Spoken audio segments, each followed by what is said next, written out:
Mapuso tatlo ka mga salakyan kag isa ka motorsiklo nagkarambola sa dalan sa Banwa sang Zaraga, Iloilo. Driver sang SUV nga naipit sa sulod sang salakyan ginbawian sang kabuhi. Si Ashley Lisa nakatutok.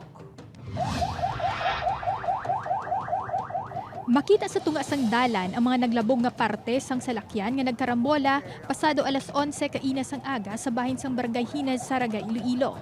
Sa video nga ini, makita ang pagtingwa sang responders nga makuha ang driver sang SUV nga naipit sa sulod sang iya salakyan. Halos nagpilo ang unahan nga bahin sang SUV. Sa indi malayo, makita ang auto nga wasak man ang unahan nga bahin.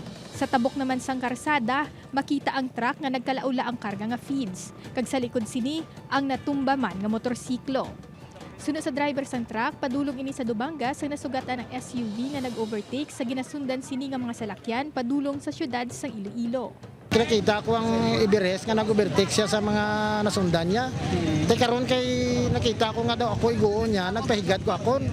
Te galing kay na sa Subraya guro nga dasig, naigo yang tangke ko una, tapos ginigo yang gumas buli. Te mo na natama plastati tabog sa di. Matapos nabungguan ang truck, nagtabog ang SUV kag nabungguan man ang ginovertakean sini nga auto nga ginamaneho ni Edmundo Cortez. Bangod sa impact, naglupok pa ang airbag sang auto.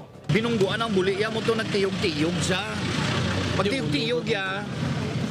Ara dayon igo ya ko dayon no. Igo ya ko nagapamo ko ni. Pag igo ya sa akon bumalabag na dayon sa lakyan ko eh. Nagsuhot naman ang motorsiklo sa idalom sang truck matapos wala ini nakapreno.